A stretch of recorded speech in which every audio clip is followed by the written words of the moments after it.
El sol de la tarde se derramaba sobre los tejados de Almendro, una ciudad de contrastes vibrantes, donde la opulencia de las grandes avenidas se desvanecía en laberintos de callejones bulliciosos y mercados rebosantes de vida. En uno de estos mercados, el mercado de la Encrucijada, el aire olía a especias exóticas, a fruta madura y al sudor de una multitud que se codeaba entre puestos de sedas multicolores, cerámica pintada a mano y baratijas brillantes. El clamor era una sinfonía discordante de regateos, risas y el cacareo de aves de corral. Isabela Velasco. Con el velo de su sombrero de paja discretamente cubriendo parte de su rostro, intentaba pasar desapercibida, una tarea casi imposible para alguien de su porte y elegancia innata. Aunque vestía con sencillez, la calidad de la tela de su vestido y la fina cadena de oro que asomaba en su cuello delataban su origen. Había insistido en acompañar a su doncella, Elena, en una compra rápida de unas hierbas medicinales que, según la anciana cocinera de la familia, solo se encontraban frescas en aquel rincón del mercado. Era una pequeña rebelión, un breve escape de la atmósfera asfixiante que se había instalado en la mansión Velasco durante las últimas semanas. Mientras Elena discutía el precio de un manojo de romero con un vendedor tuerto, Isabela se apartó ligeramente, observando el torbellino humano, sus pensamientos. Sin embargo, estaban lejos de la escena pintoresca. Volvían, una y otra vez, al rostro aceitoso y la sonrisa lasciva de Ricardo Montoro, el hombre al que su padre, presionado, quería entregarla en matrimonio. La sola idea le provocaba náuseas. Los Montoro, una familia de nuevos ricos con una ambición desmedida y una reputación manchada por tratos turbios, habían puesto sus ojos en el menguante patrimonio de los Velasco, y ella era la llave. Un movimiento brusco la sacó de su ensimismamiento. 3 hombres, de aspecto patibulario y ropas raídas, se habían materializado de la nada, bloqueando su camino y el de Elena. Sus miradas eran rapaces, fijas en el bolso de Isabela y en el delicado brillo de su collar. «Vaya, vaya, ¿qué tenemos aquí?», siseó el más corpulento, una cicatriz irregular cruzándole la mejilla. 2 pajaritos alejados de su jaula dorada. Elena, pálida como la cera, intentó tirar de Isabela hacia atrás, pero el segundo hombre, más delgado y con ojos de rata, les cortó la retirada. El tercero, silencioso y con una sonrisa cruel, empezó a juguetear con el mango de un cuchillo que asomaba en su cinturón. El pánico atenazó a Isabela. Gritó, pero su voz fue ahogada por el estruendo del mercado. La gente a su alrededor, o bien no se percató de la situación o prefirió ignorarla. Una reacción tristemente común en los barrios más ásperos de Almendro. Cuando la mano áspera del líder del grupo se extendió hacia su collar, una figura surgió de las sombras de un tenderete cercano. Se movió con una fluidez inesperada, casi fantasmal. Era un hombre alto, aunque encorvado, cubierto por una capa desgastada de un color indefinido entre el gris y el marrón. Su cabello, largo y enmarañado, caía sobre un rostro que la suciedad y una barba descuidada no lograban ocultar del todo una estructura ósea noble y unos ojos sorprendentemente claros y penetrantes. Parecía un mendigo más, uno de tantos que buscaban cobijo y limosnas en los recovecos del mercado. Antes de que los asaltantes pudieran reaccionar, el supuesto mendigo se interpuso entre ellos e Isabela. No dijo nada. Su presencia, sin embargo, irradiaba una quietud peligrosa. El hombre de la cicatriz soltó una carcajada. «¿Y tú quién eres? Abuelo. Su ángel guardián, lárgate si no quieres probar el suelo». El mendigo no se movió. Sus ojos, fijos en el líder, eran como esquirlas de hielo. Entonces ocurrió. Fue tan rápido que Isabela apenas pudo procesarlo. El hombre de la cicatriz lanzó un puñetazo torpe. El mendigo lo esquivó con un leve movimiento de cabeza. Su mano se disparó como una serpiente y golpeó un punto en el cuello del matón. Este emitió un gemido ahogado y se desplomó, inconsciente. El hombre con ojos de rata, sorprendido, intentó sacar su cuchillo, pero el pie del mendigo ya estaba barriendo sus tobillos, haciéndolo caer de espaldas con un golpe seco. El tercer asaltante, el del cuchillo, vaciló por un instante, evaluando la situación. Ese instante fue suficiente. El mendigo avanzó, no con la torpeza de un pordiosero, sino con la gracia contenida de un depredador. No hubo violencia excesiva, solo una serie de movimientos precisos, bloqueos y desvíos que terminaron con el tercer hombre desarmado y acurrucado en el suelo, sujetándose una muñeca que claramente había sido dislocada. Todo había durado menos de un minuto. El mendigo se irguió, la capa asentándose a su alrededor, y miró brevemente a Isabela y a Elena, que lo observaban con una mezcla de terror y asombro. Luego, sin una palabra, se dio la vuelta y comenzó a alejarse, dispuesto a fundirse de nuevo con la multitud anónima. «¡Espere!», exclamó Isabela, recuperando la voz. Su corazón aún latía con fuerza. «Por favor, déjeme agradecerle». El hombre se detuvo, pero no se giró. «No es necesario, señorita. Sigan su camino con cuidado». Su voz era grave, inesperadamente culta, aunque con un deje de cansancio. Pero los guardias de la familia Velasco, alertados tardíamente por el alboroto, ya llegaban al lugar, abriéndose paso entre la multitud curiosa que comenzaba a congregarse, liderados por el capitán Darío, un hombre leal y fornido. Rodearon rápidamente la escena. «¿Qué ha ocurrido aquí?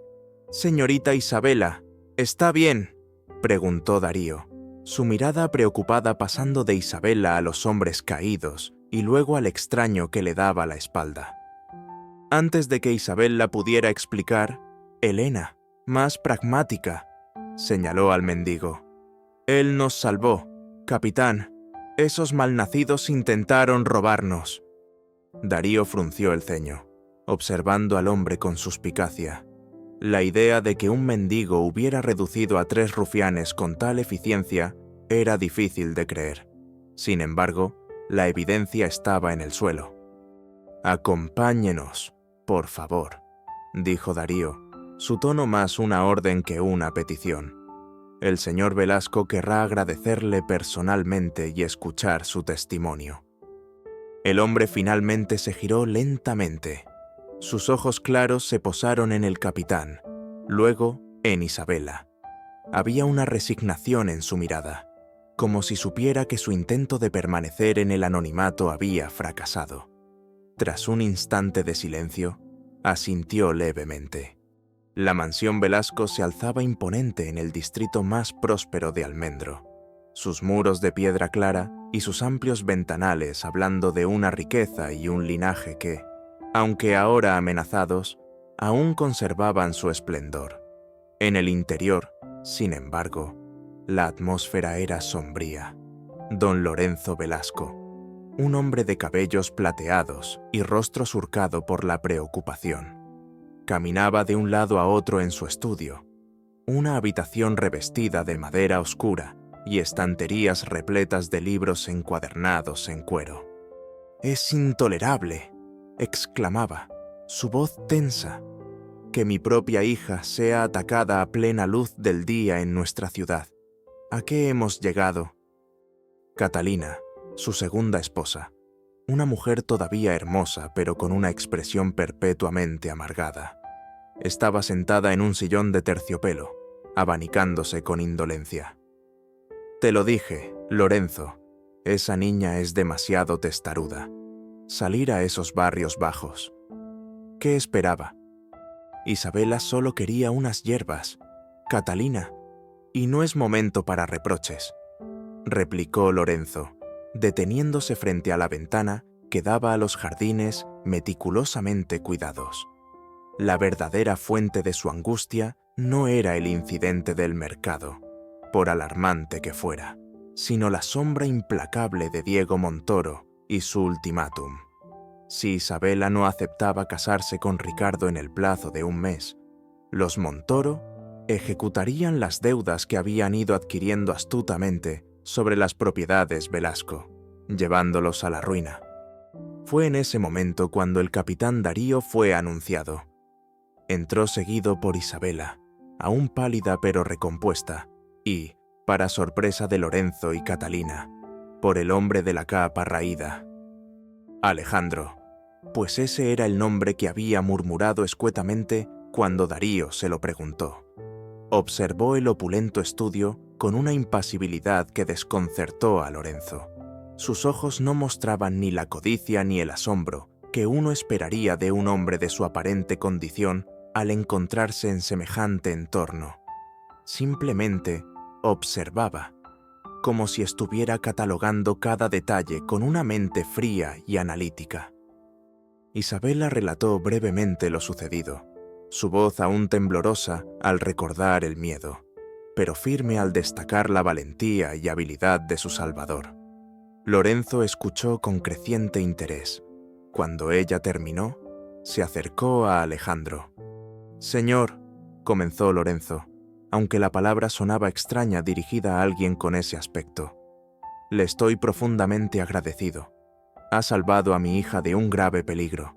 Por favor, dígame cómo puedo recompensarle». Alejandro lo miró. Sus ojos claros parecían ver más allá de la fachada de gratitud, percibiendo la desesperación subyacente en el hombre. «No busco recompensa, señor Velasco. Solo hice lo que cualquiera hubiera hecho».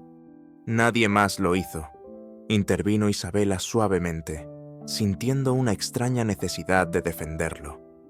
Lorenzo asintió. Una idea comenzaba a germinar en su mente. Una idea descabellada, nacida de la pura desesperación. Observó a Alejandro con más detenimiento. A pesar de la suciedad y las ropas pobres, había una dignidad en su porte, una inteligencia en su mirada y, sobre todo, había demostrado ser capaz de enfrentarse a la violencia. «Quizás haya otra forma en que pueda ayudarnos y al mismo tiempo nosotros a usted», dijo Lorenzo lentamente, eligiendo sus palabras con cuidado. «¿Tiene usted un lugar donde quedarse? ¿Familia?» Alejandro negó con la cabeza. «Estoy solo, y el mundo es mi hogar». Una filosofía admirable, pero poco práctica en estos tiempos, replicó Lorenzo. Hizo una seña a Darío y a Catalina para que se retiraran, dejando solo a Isabela, a él y al extraño. Cuando estuvieron solos, la tensión en la habitación se hizo palpable. «Señor», continuó Lorenzo, su voz ahora más baja, confidencial, «mi familia está en una situación delicada, muy delicada. Estamos siendo presionados por un enemigo poderoso que busca nuestra ruina a través de un matrimonio forzado para mi hija». Miró a Isabela, quien bajó la vista, sus mejillas arreboladas de humillación y rabia. Quieren que Isabela se case con un hombre al que desprecia, un hombre indigno. Necesitamos tiempo, necesitamos una forma de disuadirlos, demostrar que Isabela no está disponible. Alejandro escuchaba en silencio, su expresión indescifrable. Lorenzo respiró hondo. «Le propongo un trato, un contrato. Necesito que usted se case con mi hija». Isabela ahogó un grito, mirando a su padre con incredulidad y horror. «Padre, te has vuelto loco. Casarme con este hombre», señaló a Alejandro, la repugnancia evidente en su voz y en su gesto. Alejandro no reaccionó a la ofensa. Sus ojos seguían fijos en Lorenzo. «Sería un matrimonio solo de nombre, por supuesto», se apresuró a aclarar Lorenzo, ignorando la indignación de su hija. «Un acuerdo temporal, 6 meses. Durante ese tiempo, usted viviría aquí, como su esposo. Se le proporcionaría ropa, comida, un techo, y al final del contrato, una suma considerable de dinero que le permitiría empezar una nueva vida, lejos de las calles. Miró a Alejandro con intensidad. A cambio, su presencia disuadiría a los Montoro. Les daría una excusa para rechazar su propuesta sin provocar una guerra abierta inmediata. El silencio que siguió fue pesado, cargado de la incredulidad de Isabella y la ansiosa expectación de Lorenzo. Isabella sentía que el mundo se desmoronaba a su alrededor. Su padre, el respetable don Lorenzo Velasco, proponiendo tal farsa, tal humillación, atarla a un mendigo, a un desconocido salido de las cloacas de la ciudad. Alejandro, por su parte, permaneció inmóvil durante lo que pareció una eternidad. Su mirada se desvió hacia Isabella por un momento, una mirada que ella no pudo interpretar, antes de volver a Lorenzo. Había algo en la desesperación del anciano, en la vulnerabilidad de la joven, que resonó en una parte olvidada de su ser, y, por razones que él mismo apenas comenzaba a comprender, la idea de un refugio temporal, de un papel que desempeñar en aquel drama familiar, no le resultaba del todo desagradable. Quizás era una forma de penitencia, o simplemente una distracción de los fantasmas de su propio pasado. Finalmente, rompió el silencio. Su voz, aún grave y tranquila, resonó en el estudio. «Acepto sus términos, señor Velasco». Isabella sintió que le fallaban las piernas. Miró al hombre, a su futuro esposo, con una mezcla de horror, desprecio y una minúscula, casi imperceptible, chispa de algo que podría haber sido una temerosa curiosidad ante la calma imperturbable con la que aquel extraño había sellado su destino y el de ella. El mendigo, el salvador, el hombre sin nada, acababa de aceptar convertirse en el esposo por contrato de la heredera de los Velasco. Y nadie en aquella habitación, ni siquiera él mismo, podía imaginar las verdaderas profundidades de quién era realmente Alejandro. La transformación de Alejandro comenzó al día siguiente. Bañado, afeitado y vestido con ropas nuevas proporcionadas por un sastre apresuradamente convocado. Un traje oscuro y sobrio que, aunque de buena calidad, no lograba disimular del todo la austeridad innata de su porte. Parecía una persona completamente distinta. La suciedad y el desaliño habían desaparecido, revelando un rostro de rasgos firmes, una mandíbula cuadrada y aquellos ojos claros que ahora brillaban con una intensidad aún más notable.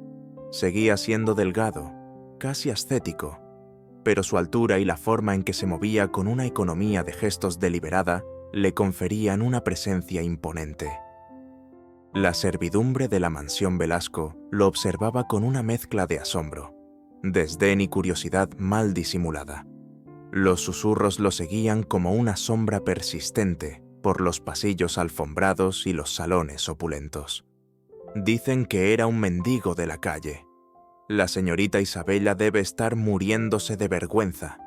No durará ni una semana. Alejandro parecía inmune a estas murmuraciones. Caminaba por la casa con una calma desconcertante, observando todo con una atención tranquila, como si estuviera en un museo o en una biblioteca, en lugar de en la jaula dorada que ahora era su hogar temporal. Su primera cena formal con la familia fue una prueba de fuego. Don Lorenzo intentaba mantener una conversación ligera, hablando del clima y de noticias triviales de la ciudad, pero la tensión era palpable. Catalina Velasco, la madrastra de Isabella, no hacía ningún esfuerzo por ocultar su hostilidad. Sus ojos, fríos y calculadores, escrutaban a Alejandro, buscando cualquier desliz, cualquier señal que confirmara sus sospechas de que era un impostor indigno. «Díganos, señor». «Alejandro», comenzó Catalina, su voz meliflua con un filo de acero. «¿A qué se dedicaba usted antes de que la fortuna le sonriera de esta manera tan peculiar?» Hizo un gesto vago que abarcaba el lujoso comedor. Alejandro depositó sus cubiertos con delicadeza. Observaba el mundo, señora, y aprendía de él. Una ocupación fascinante, sin duda, replicó Catalina con una sonrisa condescendiente. ¿Y qué tipo de sabiduría ha acumulado en sus observaciones? Quizás algo que nos pueda ser útil a nosotros, gente común y corriente. Isabela se tensó, esperando una respuesta torpe o una bravuconada que lo dejara en ridículo. Pero Alejandro simplemente la miró, una leve sombra de algo indescifrable en sus ojos. La sabiduría más útil, señora, suele ser la más simple, que las apariencias a menudo engañan, y que el verdadero valor de una persona rara vez se encuentra en la superficie. La respuesta, pronunciada con una serenidad absoluta, dejó a Catalina momentáneamente sin palabras. Don Lorenzo carraspeó, intentando disipar la tensión. Bien dicho, bien dicho. La filosofía puede ser un gran consuelo. Isabela, por su parte, sintió una punzada de irritación. La compostura de aquel hombre era exasperante. Había esperado desprecio, quizás incluso miedo, pero él se comportaba con una dignidad que no cuadraba en absoluto con su supuesto origen. Pasaba los días siguientes tratando de ignorarlo, manteniéndose en sus habitaciones o en los jardines más alejados de la casa. Cuando sus caminos se cruzaban, lo trataba con una frialdad cortante, limitándose a monosílabos o a un silencio glacial. Él nunca respondía a sus provocaciones, simplemente la observaba con aquella mirada tranquila que la hacía sentir extrañamente expuesta. Unos días después, un pequeño incidente alteró la monotonía de aquella farsa. Don Lorenzo estaba en su estudio, visiblemente frustrado, revisando unos legajos con su administrador, el señor Jiménez, un hombrecillo nervioso y calvo.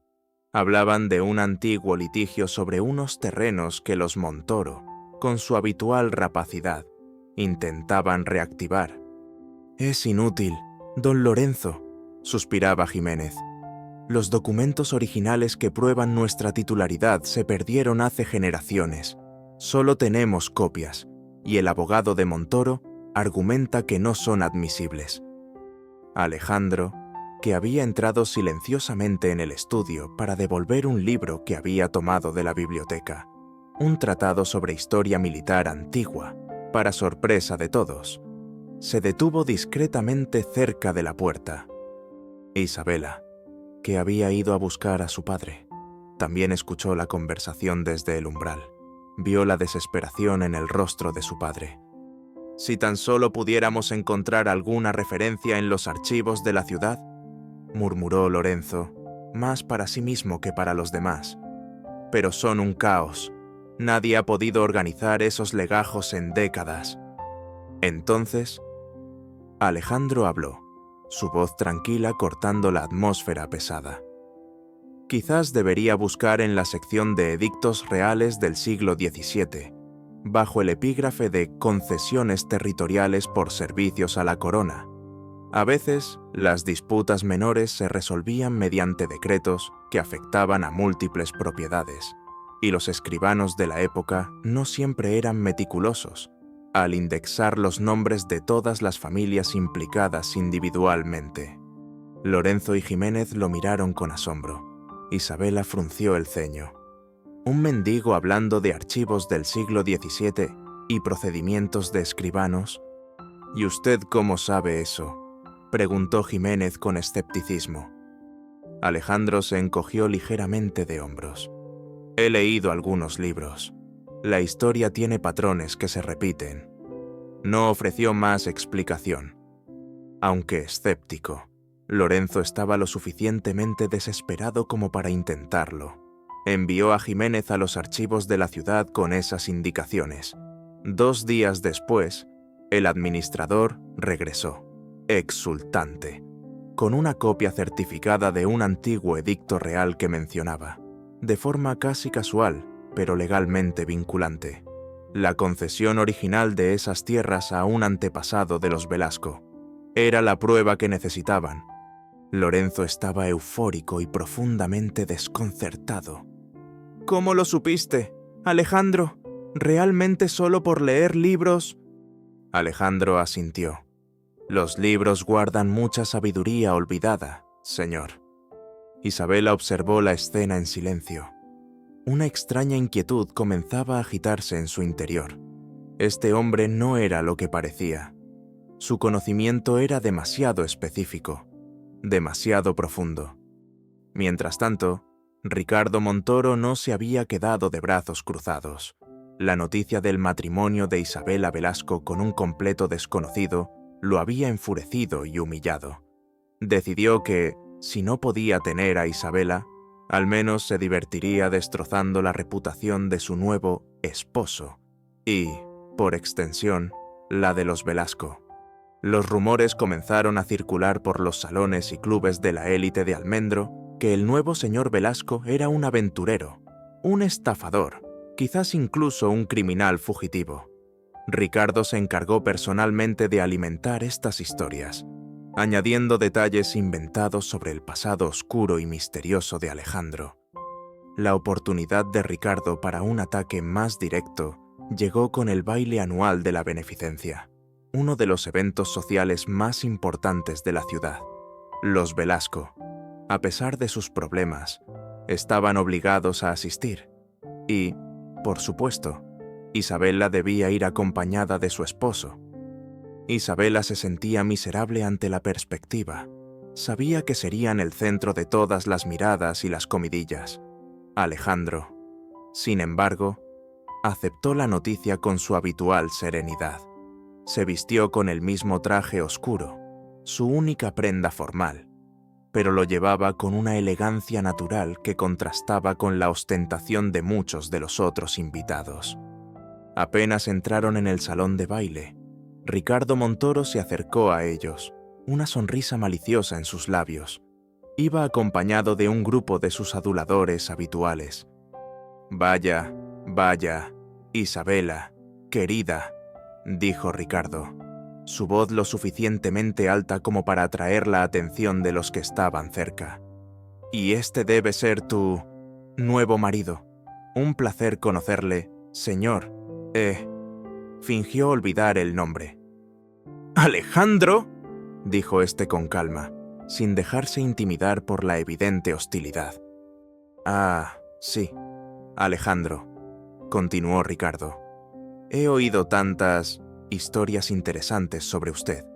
Dígame, ¿es cierto que antes de esto, se dedicaba a entretener a las multitudes en las plazas públicas, quizás con algún truco de magia o contando fortunas?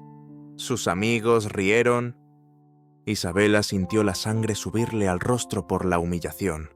Esperaba que Alejandro reaccionara con ira, o al menos con incomodidad, pero él simplemente sonrió levemente. «No poseo tales talentos, señor Montoro», replicó Alejandro, su voz suave pero clara. «Aunque admito que el arte de la ilusión y la manipulación de las percepciones ajenas, como usted parece practicar con tanta habilidad, es ciertamente entretenido de observar». La sonrisa de Ricardo vaciló. La respuesta había sido inesperada. Un golpe sutil pero certero que devolvía la burla. «¿Está usted insinuando algo, mendigo?», espetó Ricardo, perdiendo parte de su compostura. «Solo comento lo que veo», dijo Alejandro, sus ojos claros fijos en Ricardo. «Y veo a un hombre que parece disfrutar más hablando de otros que de sí mismo. Quizás porque no hay mucho interesante que contar sobre su propia persona, más allá de la fortuna de su padre». El golpe fue brutal. El rostro de Ricardo se congestionó de ira. Varios de los presentes ahogaron sonrisas. Incluso Isabela, a pesar de su propia vergüenza, no pudo evitar sentir una punzada de perversa satisfacción. El mendigo no solo no se había dejado humillar, sino que había puesto a Ricardo en su sitio con una elegancia verbal que nadie esperaba. Antes de que Ricardo pudiera replicar con alguna grosería mayor, don Lorenzo, que había observado la escena desde lejos, se acercó con otros notables de la ciudad, interrumpiendo la confrontación y llevando a Alejandro a un círculo de conversación más amable. Más tarde esa noche, mientras se preparaba para dormir en su solitaria habitación, el acuerdo matrimonial no incluía, por supuesto, compartir lecho. Isabela no podía dejar de pensar en lo ocurrido. La imagen de Alejandro, tranquilo y sereno frente a la malicia de Ricardo, se repetía en su mente. No era la reacción de un pordiosero, era la reacción de alguien con una profunda seguridad en sí mismo, alguien que no necesitaba la aprobación ajena. Unos días después, encontró a Alejandro en la biblioteca, absorto en la lectura de un grueso volumen de filosofía estoica. La habitación estaba en penumbra, solo iluminada por la luz que entraba por un alto ventanal. Por un momento, observándolo sin que él se diera cuenta, Isabela vio una sombra de tristeza en su rostro, una melancolía profunda que desapareció tan pronto como él levantó la vista y notó su presencia. «Señorita Isabela», dijo él, cerrando el libro. Ella entró, sintiéndose extrañamente nerviosa. «Quería agradecerle», murmuró, sin poder mirarlo directamente. «Por lo del baile, por no dejar que Ricardo nos humillara». Alejandro la miró, una leve sorpresa en sus ojos. «Ricardo Montoro se humilla solo. Señorita, yo solo evité que nos arrastrara con él». «Aún así», insistió ella, «¿por qué lo hizo? ¿Por qué aceptó este acuerdo absurdo? Podría haberse negado. Podría haberse ido». Él guardó silencio por un momento, su mirada perdida en algún punto más allá de la ventana. «Quizás», dijo finalmente, su voz apenas un susurro, «todos tenemos deudas que pagar, señorita Velasco, y a veces los caminos más extraños nos ofrecen la oportunidad de hacerlo». Se levantó y se excusó, dejándola sola con sus pensamientos y una creciente confusión. El hombre que su padre había sacado de la calle era un enigma. Cada día que pasaba, el mendigo se desvanecía un poco más, reemplazado por una figura de inteligencia sorprendente, dignidad inquebrantable y un pasado que, Isabela empezaba a sospechar, era mucho más complejo y quizás más peligroso de lo que nadie podría imaginar. Las primeras chispas de duda sobre su juicio inicial habían sido encendidas, y con ellas una involuntaria e inquietante curiosidad. La calma aparente que siguió al baile de la beneficencia fue efímera, como la quietud que precede a la tormenta. Pronto, una serie de reveses comerciales comenzaron a golpear a las empresas Velasco con una precisión y una virulencia alarmantes. Un cargamento vital de sedas orientales, esperado con ansia para cumplir con un contrato lucrativo, se retrasó indefinidamente en un puerto lejano debido a problemas burocráticos insuperables. Clientes de toda la vida, con relaciones comerciales que se extendían por generaciones, cancelaron sus pedidos, citando preocupaciones sobre la inestabilidad financiera de los Velasco. Rumores que parecían surgir de la nada y extenderse como la pólvora. Peor aún, un pequeño banco regional, presionado por acreedores anónimos, exigió el pago anticipado de un préstamo considerable, amenazando con iniciar procedimientos de embargo. Don Lorenzo envejeció visiblemente en cuestión de semanas. Sus hombros, antes erguidos con el orgullo de un patricio, ahora se encorvaban bajo el peso de la preocupación. Pasaba noches en vela en su estudio, rodeado de libros de cuentas que solo contaban una historia de pérdidas crecientes y deudas inminentes. Catalina, su esposa, había pasado de la hostilidad velada hacia Alejandro a una ansiedad constante, salpicada de reproches hacia Lorenzo por su mala gestión y hacia Isabela por ser la causa indirecta de sus problemas al rechazar a Ricardo Montoro. Alejandro observaba todo con su habitual quietud, pero sus ojos claros no perdían detalle.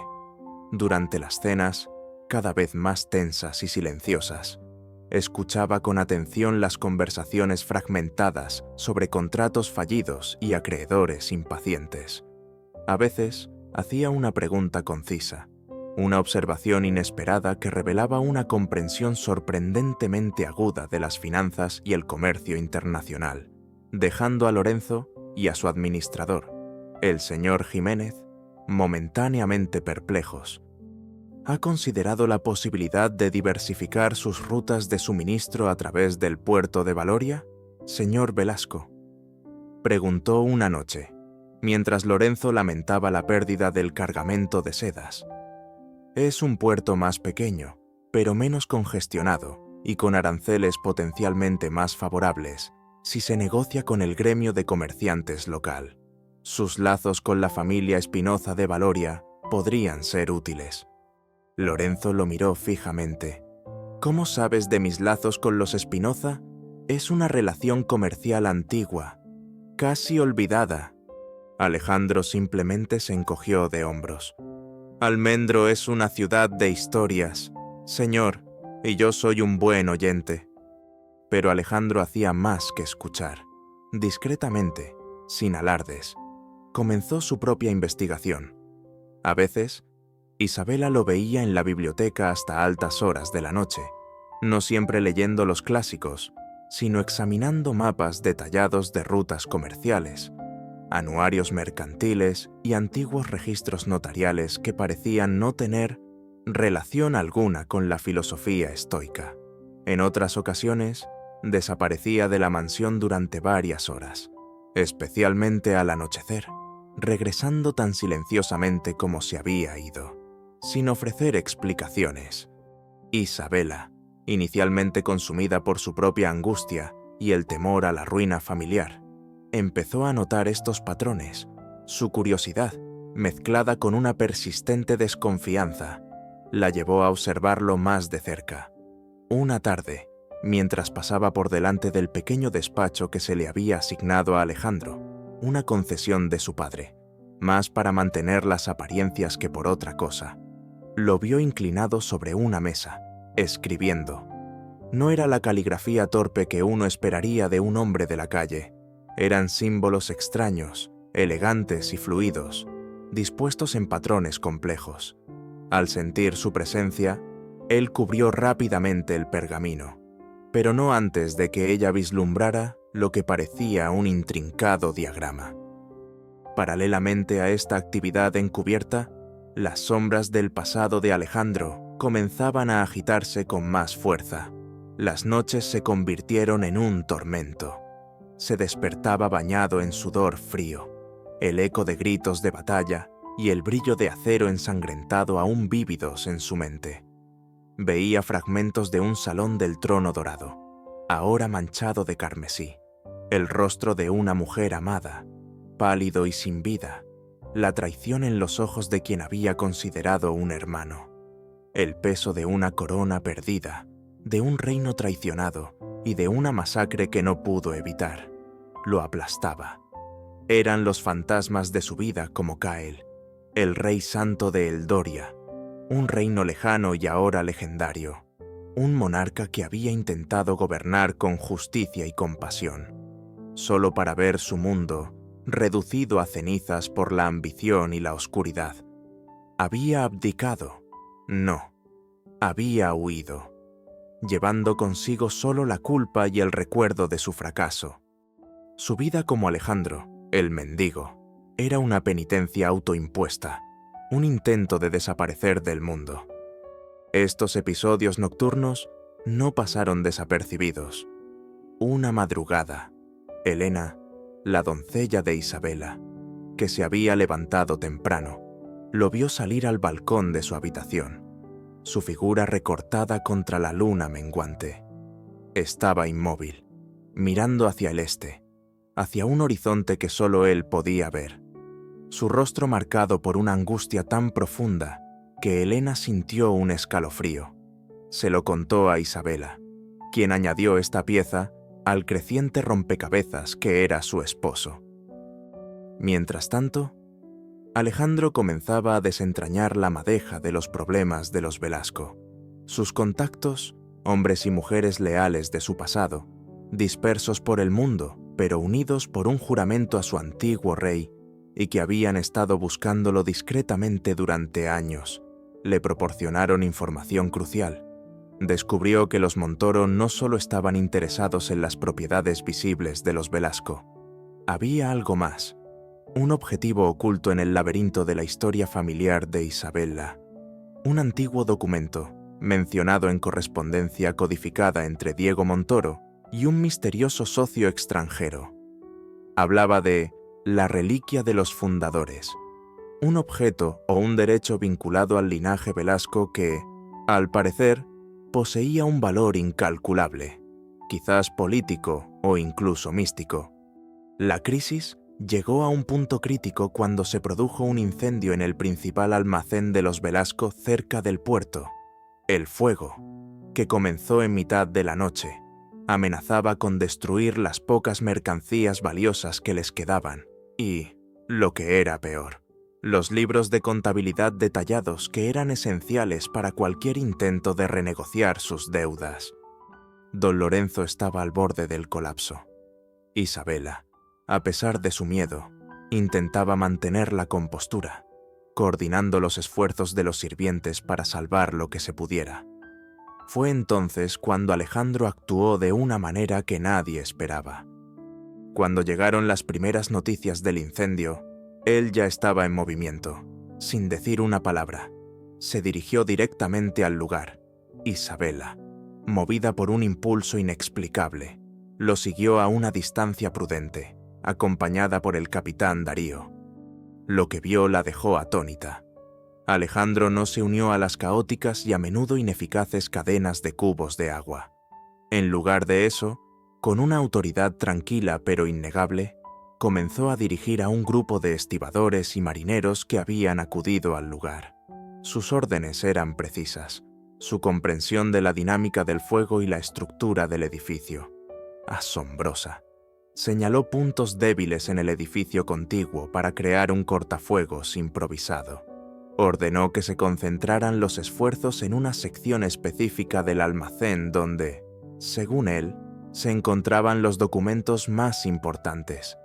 Una información que ni siquiera Lorenzo parecía recordar con claridad en medio del pánico.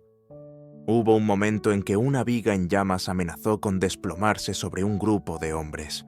Antes de que nadie pudiera reaccionar, Alejandro se lanzó hacia adelante, apartándolos con una fuerza sorprendente y recibiendo él mismo el impacto de unas astillas ardientes en un brazo.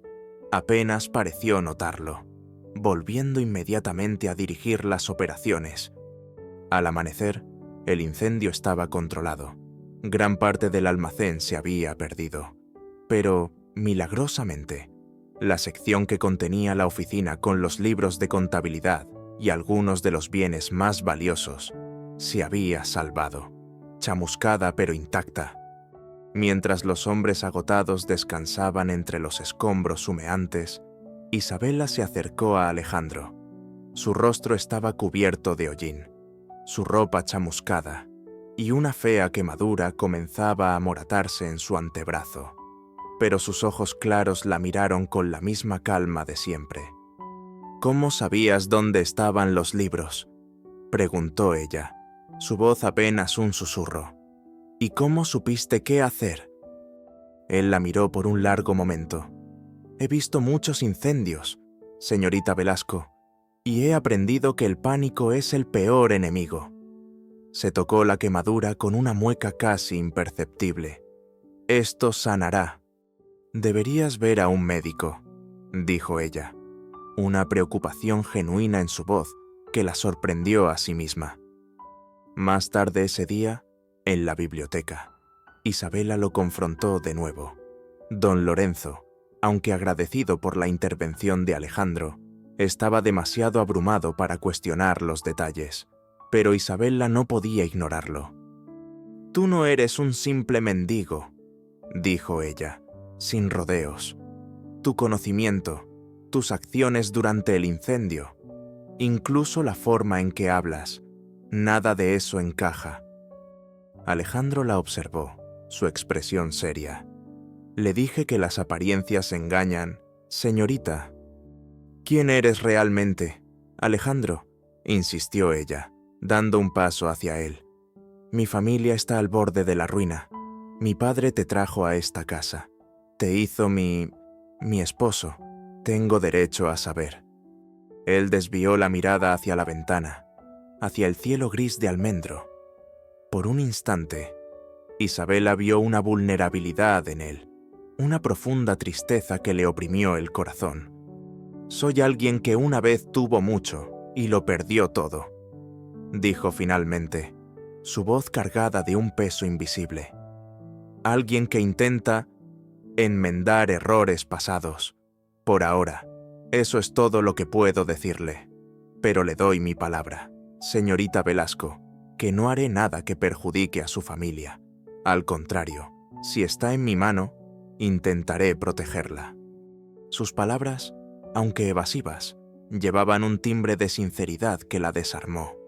Isabela sintió una oleada de emociones contradictorias, frustración por los secretos, miedo a lo desconocido, pero también una incipiente confianza, un respeto a regañadientes por la fuerza silenciosa de aquel hombre. Comprendió que estaba ligada a él de una forma que iba más allá de un simple contrato, y por primera vez, la idea de esa conexión no le resultó del todo aterradora. La quemadura en el brazo de Alejandro sanó con una rapidez que sorprendió al médico de la familia, un anciano galeno que atribuyó la pronta recuperación a una constitución excepcionalmente robusta. Pero Isabela sabía, o al menos intuía, que había más en ello.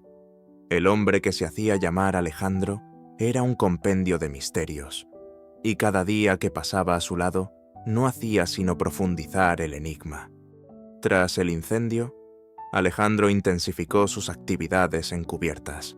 Isabela lo veía recibir y enviar mensajes a través de canales insólitos, un mendigo ciego que tocaba una melodía particular en la esquina de la calle, un buhonero que vendía baratijas y susurraba palabras codificadas al entregar la mercancía, un vuelo de palomas mensajeras que llegaban y partían del palomar abandonado en el ala oeste de la mansión.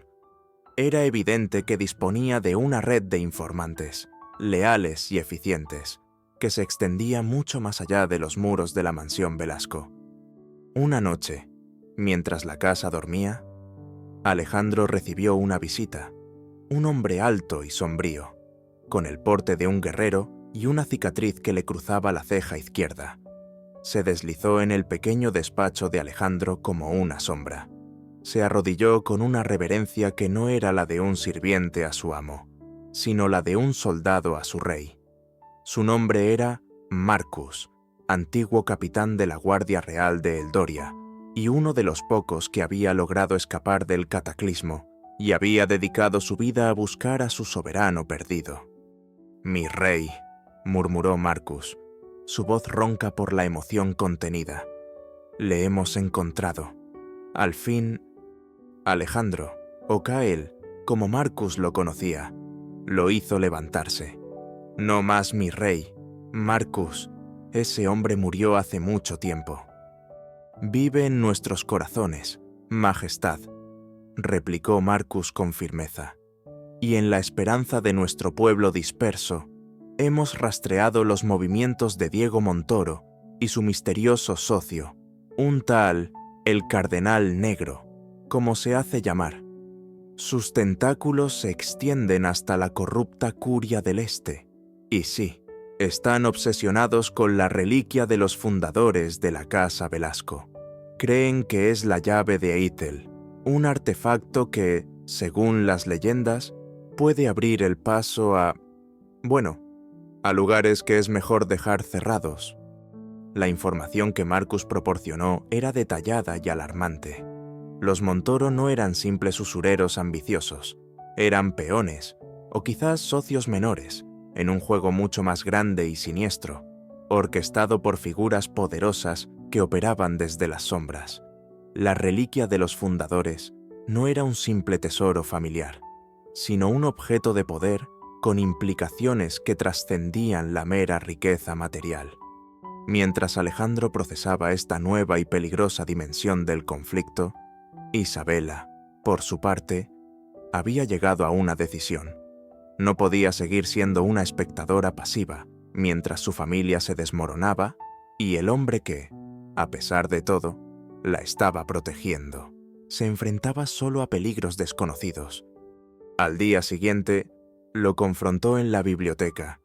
Alejandro estaba estudiando un antiguo mapa de almendro, marcando ciertos puntos con tinta roja. «Quiero ayudar», dijo Isabela, su voz firme, sin rastro de la altivez de antaño.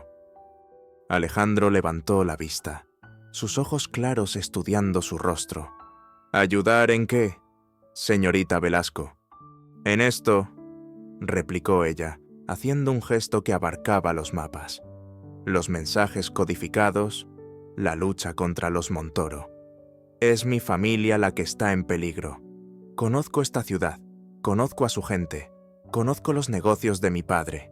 No soy una muñeca de porcelana que necesite ser resguardada». Alejandro frunció levemente el ceño. «Es peligroso, más de lo que imagina». «La vida es peligrosa», contraatacó Isabela. «Sentarme a esperar mientras otros deciden mi destino es más peligroso aún para mi espíritu. No me subestime, Alejandro. Puede que no sepa luchar con espadas o descifrar códigos arcanos, pero tengo mi propia inteligencia y mi propio coraje». Hubo un largo silencio. Alejandro vio en sus ojos una determinación que reflejaba la suya propia.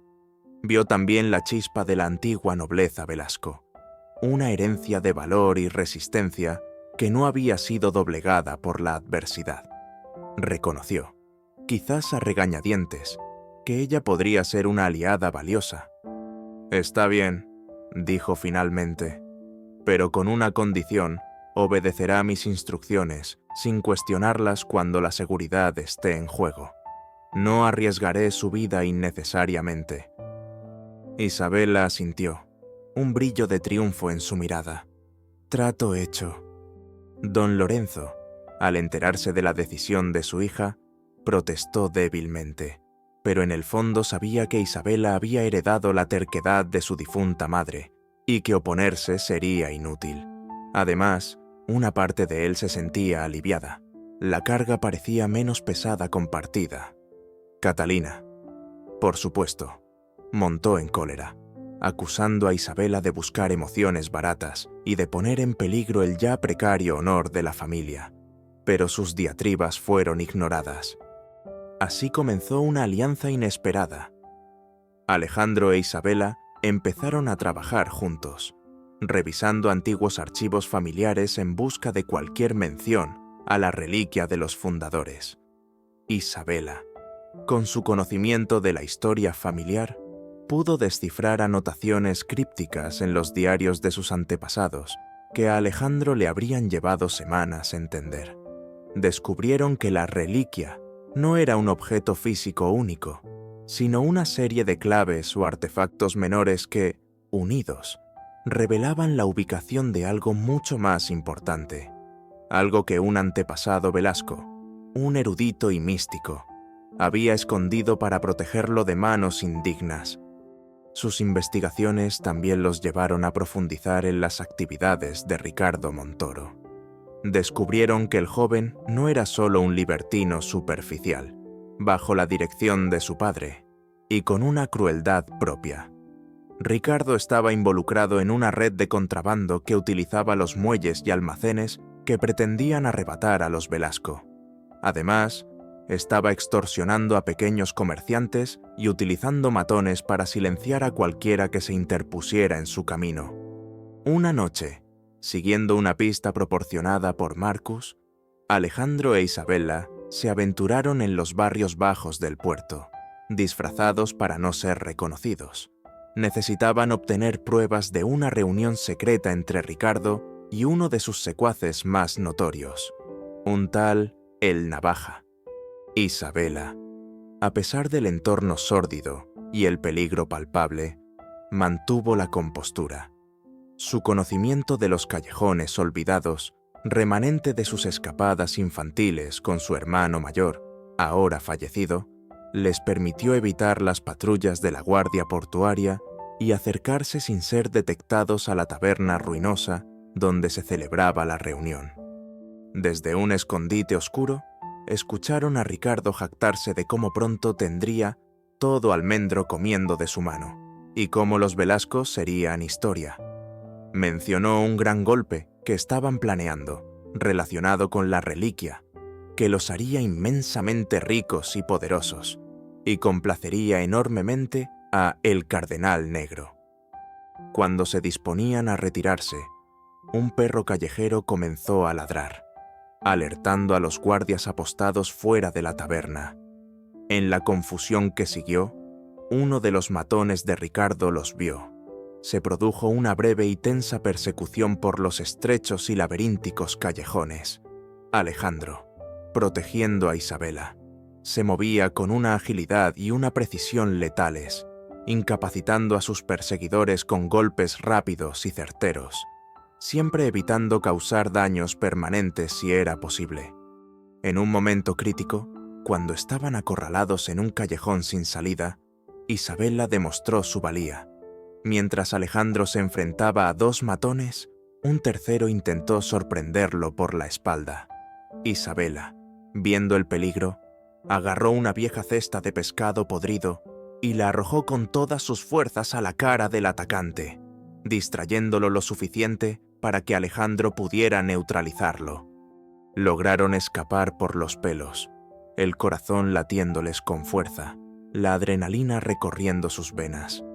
Cuando finalmente estuvieron a salvo, en la relativa seguridad de los barrios más respetables, se detuvieron un momento para recuperar el aliento. Alejandro miró a Isabela, su rostro serio bajo la luz de un farol. «Ha demostrado usted un gran valor esta noche, señorita Velasco, y una puntería peculiar». Una sombra de sonrisa apareció en sus labios. Isabela se sonrojó, pero también sintió una oleada de orgullo. Le dije que no me subestimara. Esa noche, la dinámica entre ellos cambió sutilmente. Habían compartido el peligro, habían confiado el uno en el otro y habían salido victoriosos. El respeto mutuo se había solidificado y bajo la superficie de su alianza comenzaban a surgir otras emociones más complejas. Una atracción tácita que ninguno de los dos se atrevía a reconocer abiertamente.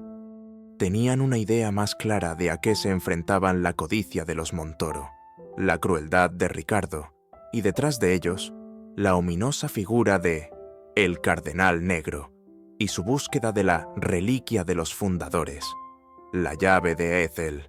La investigación se había profundizado. La alianza se había forjado en la adversidad y la verdadera batalla apenas comenzaba. Con las pruebas de las actividades ilícitas de Ricardo Montoro y el conocimiento de su conexión con la siniestra figura de el Cardenal Negro, Alejandro e Isabela pasaron de la investigación a la ofensiva. Su plan de contraataque no se basaría en la fuerza bruta, sino en la astucia y la precisión quirúrgica, utilizando la propia corrupción de los Montoro en su contra. Marcus y su red de leales se convirtieron en los instrumentos de esta nueva fase. Comenzaron filtrando anónimamente información comprometedora a las autoridades portuarias menos corruptas y a ciertos miembros influyentes del Consejo de la ciudad que tenían antiguas rencillas con la arrogante familia Montoro. Fotografías discretamente tomadas de Ricardo reuniéndose con conocidos contrabandistas, copias de libros de contabilidad que detallaban transacciones sospechosas y testimonios jurados de comerciantes extorsionados comenzaron a circular por los canales adecuados. El primer golpe fue certero. Una mañana, varios almacenes controlados por los Montoro en la zona portuaria fueron objeto de una redada sorpresa. Se descubrieron grandes cantidades de mercancías de contrabando, seda oriental sin declarar, especias exóticas y vinos finos que habían eludido los aranceles. Además de armas ilegales, el escándalo sacudió los círculos mercantiles de Almendro. El nombre de Montoro, antes asociado con una riqueza agresiva pero legal, ahora se veía manchado por la sombra del crimen. Diego Montoro montó en cólera. En la privacidad de su opulenta mansión, las paredes temblaron con sus gritos de furia dirigidos a su hijo Ricardo a quien acusaba de incompetencia y de atraer una atención no deseada sobre sus operaciones. «¡Idiota! Te dije que fueras discreto», bramaba Diego, su rostro congestionado. «Ahora toda la ciudad murmura. Nuestros socios están nerviosos». Ricardo, humillado y asustado por la ira de su padre, intentó desviar la culpa. «Es ese maldito mendigo y la mojigata de Isabella Velasco. Ellos están detrás de esto. Lo sé». La presión aumentó cuando varios de los socios comerciales más importantes de los Montoro comenzaron a distanciarse. Temerosos de ver sus propios nombres asociados con el escándalo, contratos fueron cancelados, líneas de crédito se endurecieron. La intrincada red de negocios de Diego Montoro, construida sobre la intimidación y la corrupción, comenzaba a mostrar grietas. Sintiéndose acorralados y subestimados, padre e hijo decidieron que las sutilezas habían terminado. Necesitaban una solución drástica y definitiva. Si no podían silenciar los rumores, silenciarían a quienes los propagaban. Diego Montoro, a través de sus contactos en el submundo, contrató a un grupo de mercenarios conocidos por su brutal eficiencia y su discreción, los cuervos de la noche, asesinos a sueldo que no dejaban rastro. Sus órdenes eran simples: eliminar a Alejandro, a quien ahora veían como una amenaza mucho más seria que un simple advenedizo, y secuestrar a Isabella Velasco. Ella sería la garantía para obligar a Lorenzo a entregar cualquier información sobre la reliquia de los fundadores y para aplastar definitivamente el espíritu de los Velasco. El ataque se produjo una tarde gris y lluviosa. Alejandro e Isabella regresaban de una visita a un antiguo monasterio en las afueras de la ciudad, donde, siguiendo una pista de los diarios de un antepasado Velasco, esperaban encontrar alguna referencia a la reliquia. Habían encontrado un texto oscuro que mencionaba la estrella de piedra, oculta donde el sol no canta. Una frase enigmática que aún intentaban descifrar. Mientras su carruaje traqueteaba por un camino rural desolado, flanqueado por un bosque espeso, una barricada improvisada con troncos de árboles les cortó el paso. El cochero, un hombre leal de los Velasco, tiró de las riendas con nerviosismo. «¡Emboscada!», gritó, mientras varias figuras encapuchadas surgían de entre los árboles, armadas con espadas y ballestas. Eran los cuervos de la noche.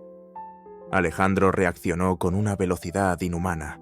Antes de que Isabella pudiera siquiera procesar el peligro, él ya la estaba empujando hacia el suelo del carruaje. «¡Quédate abajo!», ordenó, su voz fría y cortante como el acero. Salió del carruaje en un movimiento fluido, interponiéndose entre los asaltantes e Isabella. No llevaba armas visibles, solo la determinación férrea en sus ojos claros. El líder de los cuervos, un hombre corpulento con una máscara de cuero que le cubría la mitad del rostro, soltó una risa cruel. «El famoso esposo de la señorita Velasco. Parece que tu suerte se ha acabado, amigo». Lo que siguió fue una demostración de habilidad marcial que desafiaba toda lógica. Alejandro se movió entre los atacantes como un fantasma. Sus movimientos eran una danza letal de esquivas, bloqueos y golpes precisos. No era la pelea torpe de un rufián callejero, era la técnica depurada de un maestro guerrero. Desarmó a un espadachín con un giro de muñeca que pareció dislocarle el hombro. Esquivó una saeta de ballesta con una inclinación casi imperceptible de cabeza y neutralizó a dos atacantes más con golpes rápidos a puntos de presión que los dejaron inconscientes. Isabella, asomándose con cautela por la ventanilla del carruaje, observaba con una mezcla de terror y absoluto asombro el hombre que conocía como Alejandro, el mendigo, el erudito tranquilo. Se había transformado en un guerrero imparable. Su velocidad era asombrosa, sus reflejos sobrenaturales.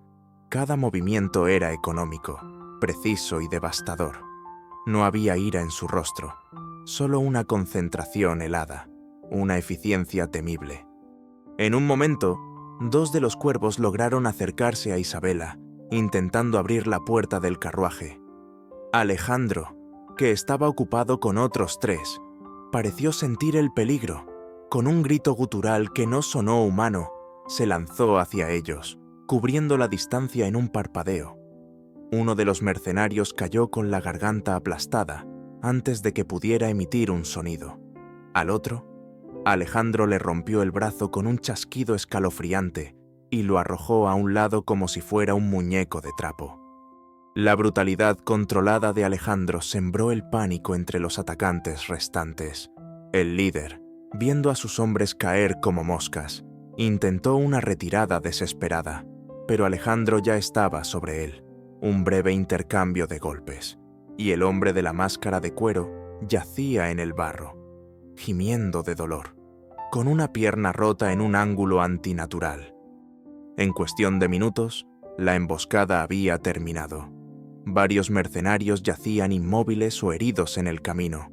Los pocos que aún podían moverse habían huido despavoridos hacia el bosque. El silencio que siguió solo era roto por el gemido de los heridos y la lluvia persistente.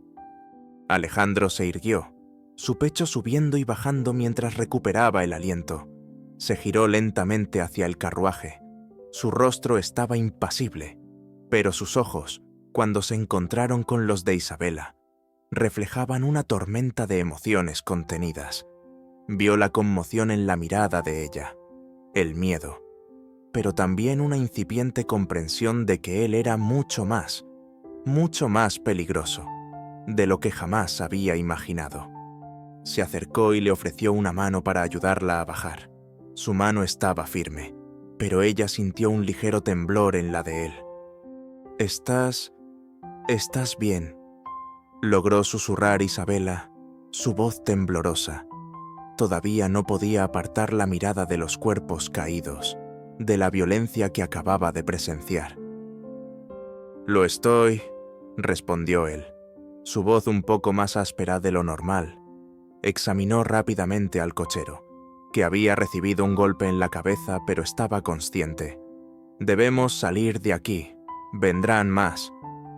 Mientras ayudaba al cochero a despejar el camino, Isabela no podía dejar de mirarlo. El Alejandro que había luchado contra aquellos asesinos no era el mismo hombre que discutía filosofía en la biblioteca o que la ayudaba a descifrar antiguos textos. Aquel era un guerrero, un depredador, un hombre capaz de una violencia aterradora, aunque controlada, y lo había hecho para protegerla. La noticia de la fallida emboscada y la masacre de los cuervos de la noche llegó rápidamente a oídos de los Montoro. Su furia se transformó en un miedo helado. Se dieron cuenta, demasiado tarde, de que el mendigo no era un objetivo fácil. Era algo más, algo que no podían comprender ni controlar. Esa noche, en la mansión Velasco, la atmósfera era tensa. Don Lorenzo, informado de los detalles del ataque, miraba a Alejandro con una mezcla de gratitud y temor reverencial. Catalina estaba demasiado asustada para articular palabra. Isabela encontró a Alejandro en el balcón de su habitación, mirando la ciudad lluviosa. La quemadura de su brazo se había curado, pero ahora llevaba nuevas contusiones, testigos mudos de la batalla. «Lo que hiciste hoy», comenzó ella, su voz apenas audible por encima del sonido de la lluvia. «Nunca había visto nada igual». Él no se giró. «Hice lo que era necesario para protegerte». «Pero, ¿quién eres?» «Alejandro», preguntó ella. La pregunta que había estado en sus labios durante tanto tiempo, ahora cargada con una nueva urgencia, una nueva profundidad. «¿Qué eres?» Él se giró lentamente y la miró. En sus ojos claros, Isabela vio el peso de incontables secretos, de un pasado que apenas podía empezar a imaginar. «Soy alguien que te protegerá, Isabela», dijo él, su voz suave, pero con un eco de autoridad innegable. «Eso es todo lo que necesitas saber por ahora». Pero Isabela sabía que no era suficiente. La revelación parcial de su poder había cambiado todo. Había elevado las apuestas, había desatado la furia de sus enemigos y había forjado un lazo entre ellos que iba más allá de la gratitud o la alianza. Era un lazo tejido con el misterio, el peligro y una creciente, aunque aterradora, fascinación.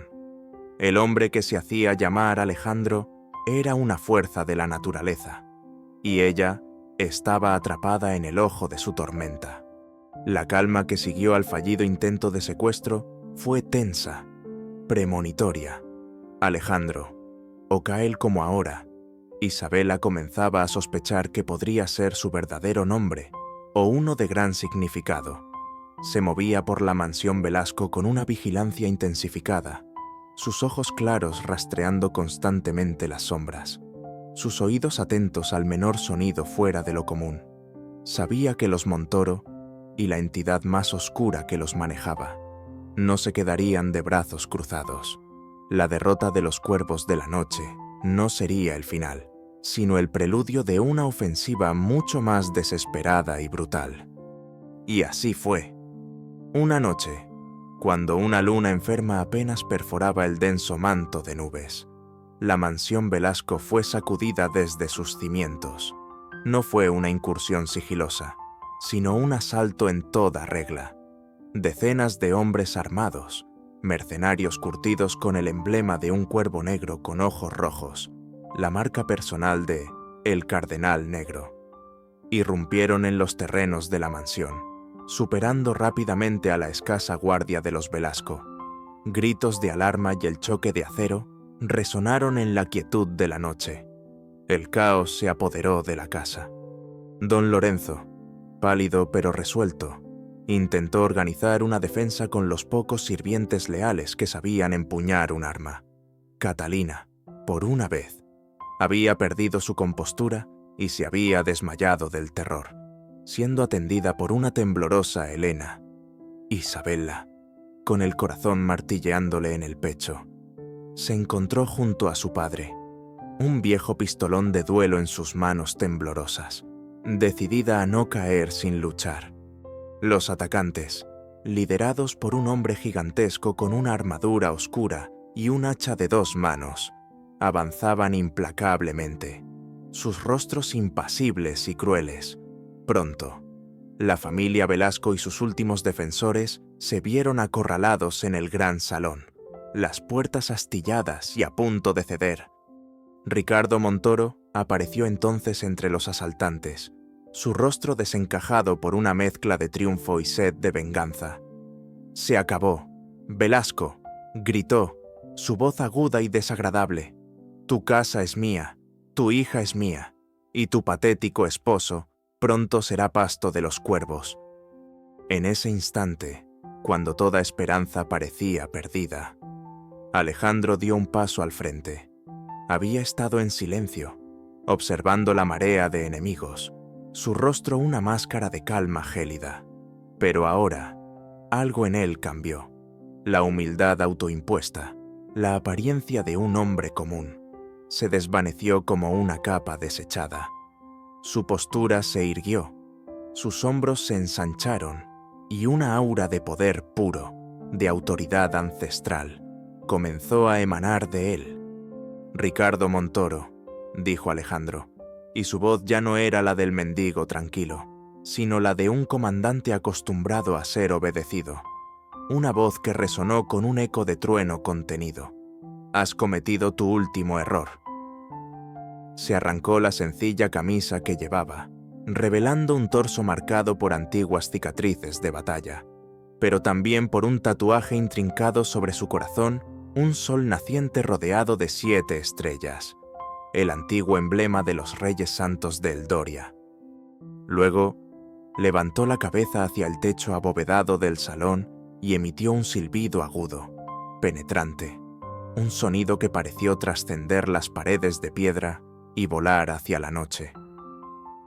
Casi de inmediato, como si hubieran estado esperando esa señal, nuevas figuras irrumpieron en la batalla, esta vez atacando a los mercenarios de El Cardenal Negro por la retaguardia. Eran guerreros vestidos con armaduras de cuero oscuro, ligeras y funcionales, moviéndose con una disciplina y una ferocidad que contrastaban con la brutalidad de los hombres de Montoro. Llevaban espadas curvas que brillaban con una luz pálida, y en sus escudos se repetía el mismo símbolo del sol y las 7 estrellas. Marcus, el capitán con la cicatriz en la ceja, estaba a la cabeza, sus ojos brillando con fervor guerrero. «¡Por el Doria! ¡Por el rey Cael!», gritó Marcus, y sus hombres respondieron con un rugido que heló la sangre de sus enemigos. «Cael, el rey santo». La revelación golpeó a Isabela con la fuerza de un rayo. El mendigo, su esposo por contrato, el hombre enigmático que la había protegido y confundido, era una leyenda viviente. Todos los fragmentos encajaron su conocimiento enciclopédico, su extraña nobleza, su destreza en combate, sus pesadillas, las visitas secretas, la lealtad de hombres como Marcus. Todo tenía sentido ahora, un sentido aterrador y maravilloso. Cael, ya no Alejandro, se movió. No llevaba armadura ni un arma visible más allá de un largo cuchillo de caza que siempre portaba oculto, pero su presencia era más imponente que la del gigante del hacha. Cuando el líder de los mercenarios cargó contra él, Cael lo esquivó con una fluidez sobrenatural. Sus manos se movieron como relámpagos, y el gigante cayó de rodillas, ahogando un grito, su hacha resonando en el suelo de mármol. Cael no lo mató, pero lo dejó incapacitado. La batalla se extendió por toda la mansión y sus jardines. Los guerreros eldorianos, aunque en menor número, luchaban con una habilidad y una coordinación que superaban con creces a sus oponentes. Cael estaba en todas partes, dirigiendo a sus hombres con gestos y gritos en una lengua antigua y sonora, luchando él mismo con una gracia letal, sus golpes siempre precisos, siempre buscando incapacitar más que matar, a menos que la vida de uno de los suyos o de los Velasco estuviera en peligro directo. Parecía anticipar cada movimiento del enemigo, cada táctica, como si estuviera jugando una partida de ajedrez mortal en la que veía 10 movimientos por delante. Isabela, olvidada el arma en sus manos, observaba fascinada y aterrorizada. Veía a Cael, su rey, moverse a través del caos de la batalla como una fuerza de la naturaleza, su cabello oscuro ondeando, sus ojos claros brillando con una luz intensa. No era solo un guerrero, era un líder nato, la encarnación de la realeza en su forma más primordial y poderosa. Ricardo Montoro, al ver a sus mercenarios caer y al misterioso Cardenal Negro, que claramente había subestimado la situación y no estaba presente para dirigir la debacle en persona siendo superado, intentó huir cobardemente, pero Cael se interpuso en su camino, su rostro impasible. «No irás a ninguna parte, Ricardo», dijo Cael, su voz ahora tranquila pero cargada de una amenaza implacable. Diego Montoro, que había estado observando la masacre de sus fuerzas con creciente horror, se abalanzó para proteger a su hijo, una pistola en la mano. «¡Aléjate de mi hijo, monstruo!». Cael desvió el disparo con un movimiento casi casual de la mano, la bala pasando inofensivamente a centímetros de su cabeza. Antes de que Diego pudiera volver a disparar, Marcus ya lo había desarmado y sometido. La batalla terminó tan rápido como había comenzado.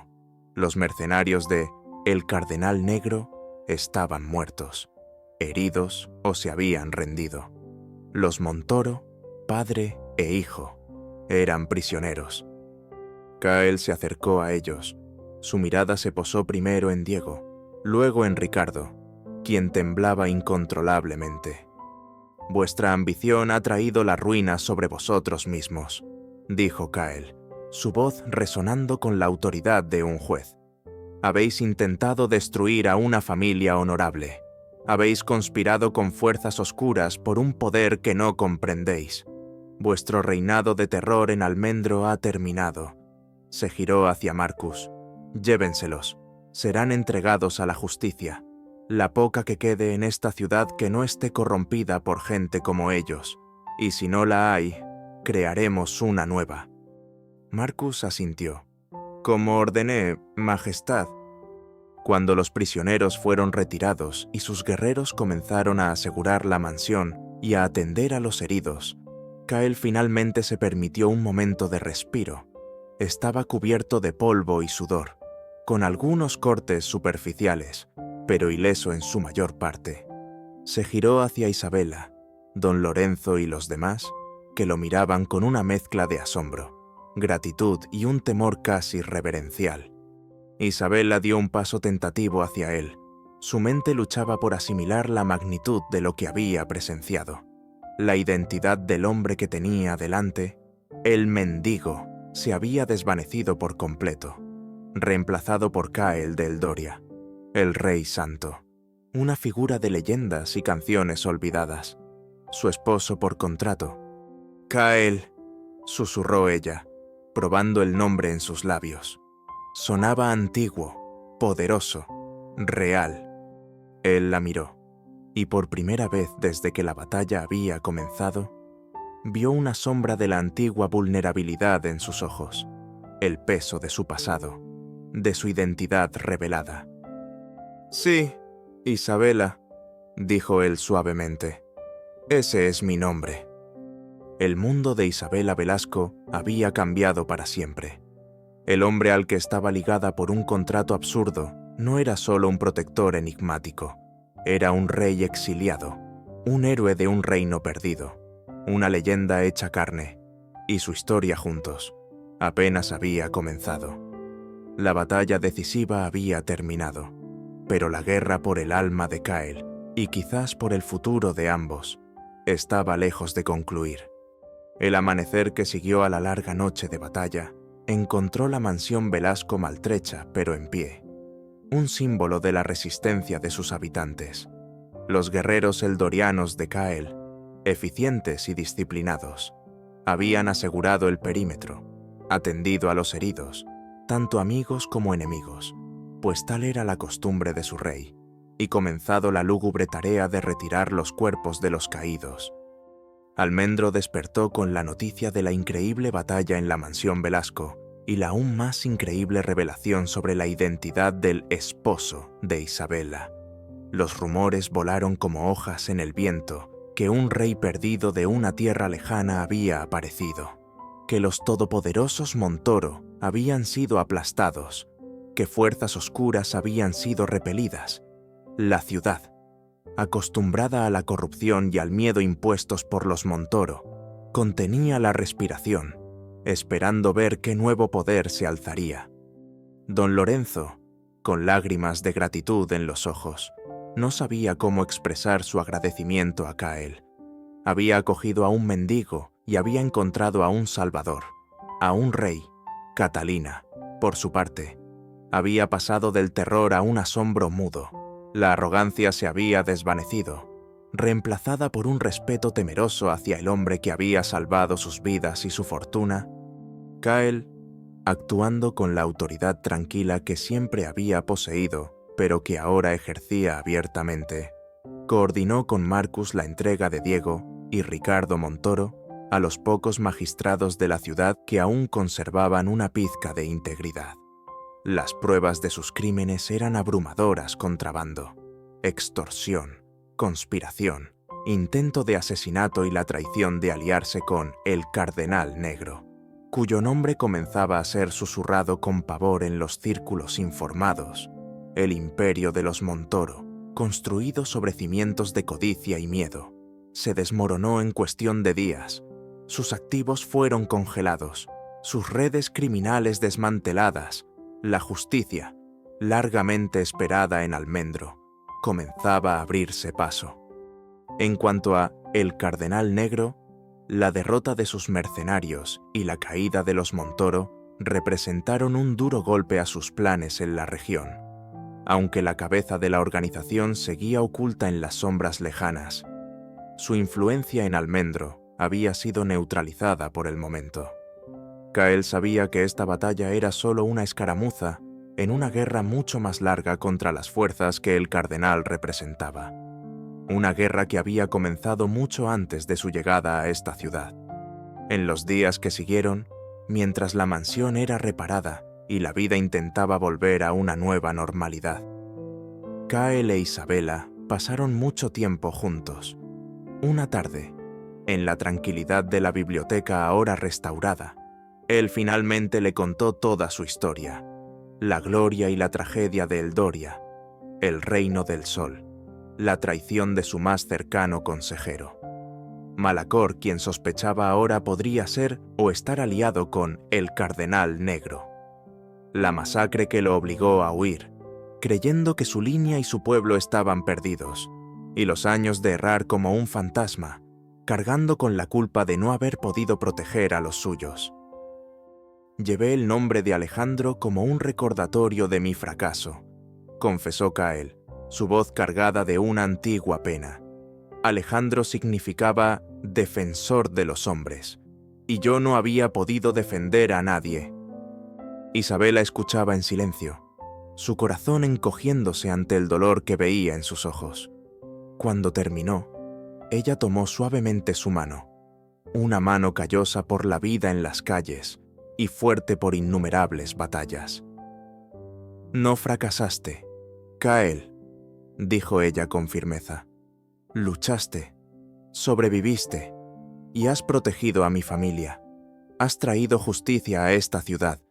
Quizás tu camino ha sido diferente al que imaginaste, pero no ha sido en vano. Sus palabras, sencillas pero sinceras, parecieron aliviar una parte de la pesada carga que él llevaba.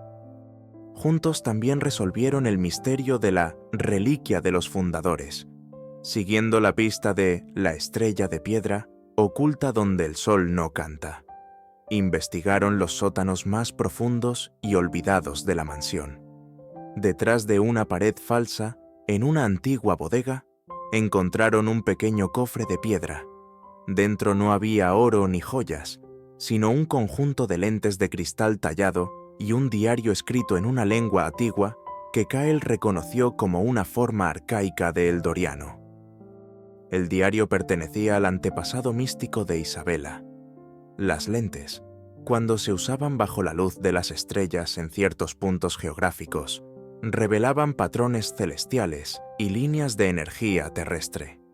La reliquia no era una llave a un poder oscuro, como el Cardenal Negro había creído, sino una herramienta para comprender y armonizar con las fuerzas naturales del mundo. Un legado de sabiduría y equilibrio.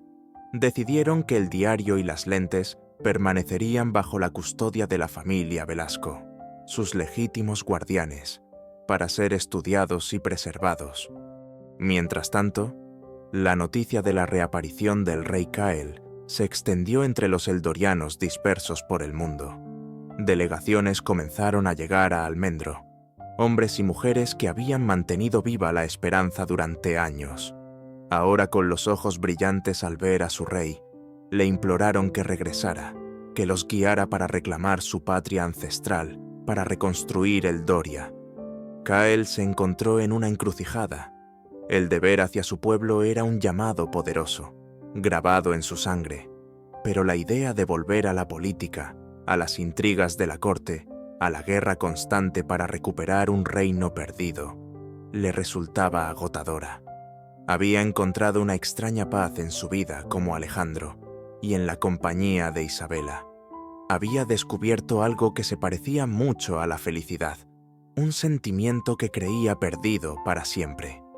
Isabela vio su lucha interna. Una noche, mientras caminaban por los jardines iluminados por la luna, ella le habló desde el corazón.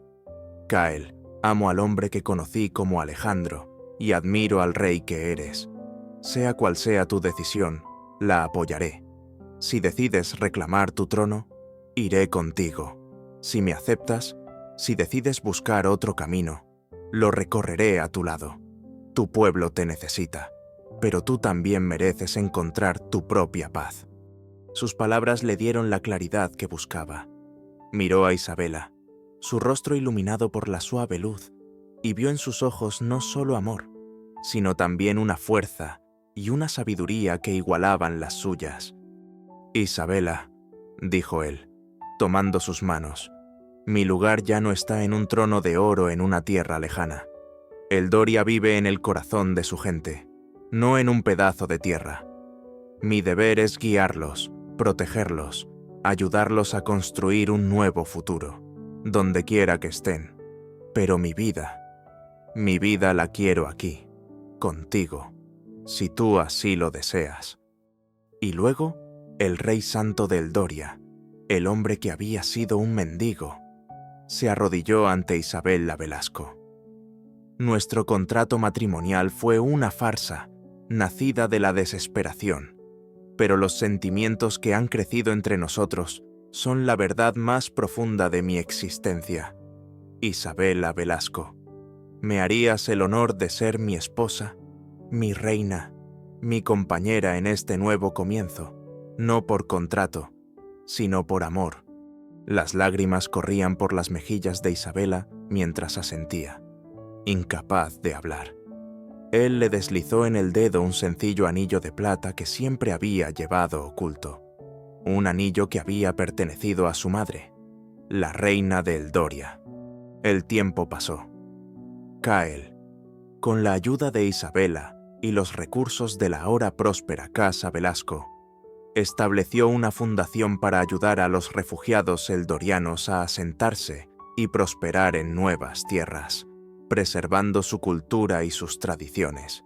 No reclamó un trono, pero se convirtió en un líder aún más grande, un faro de esperanza y un símbolo de resiliencia para su pueblo. Almendro, liberada del yugo de los Montoro, floreció bajo una nueva era de justicia y comercio justo, con la influencia benévola de los Velasco y su enigmático pero respetado señor. Cael nunca olvidó su pasado, pero ya no vivía encadenado a él. Encontró la redención no en la reconquista de un reino perdido, sino en la construcción de un futuro mejor, y en el amor de una mujer valiente que había visto al rey detrás del mendigo. Juntos, Cael e Isabela demostraron que la verdadera nobleza no reside en la sangre o en los títulos, sino en el coraje, la compasión y la capacidad de encontrar la luz incluso en las sombras más profundas. Su historia, que comenzó con un encuentro inesperado y un contrato absurdo, se convirtió en una leyenda propia, un testimonio del poder del amor y la justicia para forjar un nuevo comienzo, lleno de significado y esperanza.